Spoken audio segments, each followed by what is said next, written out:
L'ONU en action, un programme de la télévision des Nations Unies.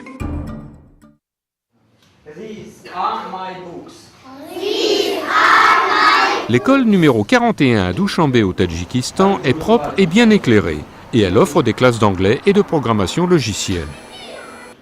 À l'école numéro 2 de Vahadat, les écoliers peuvent apprendre l'artisanat comme ces filles qui sont en train de fabriquer un drapeau national. Ces lycéens passent des examens de maths dans des salles où il y a des bureaux, des tableaux et même de la craie. Mais dans l'école de campagne numéro 8 de Romit, le toit fuit et le plafond s'écroule. Les écoliers vont dans un gymnase où les fenêtres ont presque toutes disparu malgré la pluie ou la neige qui tombe dehors et malgré les fuites d'eau et les températures glaciales durant l'hiver. La différence entre ces écoles est l'investissement du gouvernement du Tadjikistan qui améliore les conditions scolaires en offrant, grâce à la Banque mondiale, son aide dans tous les domaines, depuis les nouveaux manuels aux cages d'écureuils. Amina et Manzoura y sont des écolières. J'aime tout ce qu'on nous a donné, surtout les ordinateurs. J'aimerais prendre plus de cours de programmation et j'aimerais aussi parler l'anglais couramment. Comme vous l'avez déjà peut-être vu, notre école était en mauvais état. Mais maintenant, beaucoup de filles y viennent. Après la chute de l'Union soviétique, le Tadjikistan est devenu la proie d'une guerre civile et cette guerre et la pauvreté ont dévasté le système scolaire. Aujourd'hui, la population d'âge scolaire est en croissance au Tadjikistan alors que son programme est dépassé et que les enseignants font défaut.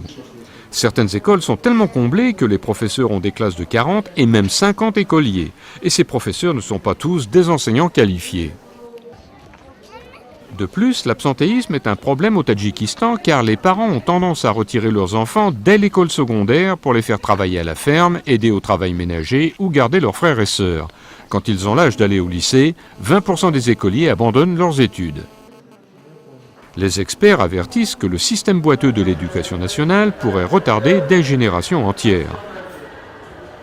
Saoudat Bazarova de la Banque mondiale. Comment pouvons-nous diminuer la pauvreté si nous n'éduquons pas la population? Car l'éducation contribue énormément au développement économique du pays et à sa croissance dans l'avenir. Les parents et les enseignants comme Ruxora Ibronova et Saoudat Kinduishenko disent qu'elles connaissent bien la différence des environnements scolaires comme celui-ci.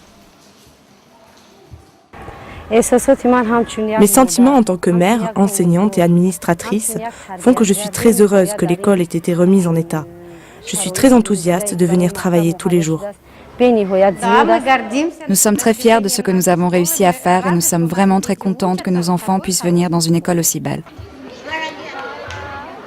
Le projet de réhabilitation a jusqu'ici pu remettre en état 136 des 4000 écoles de ce pays.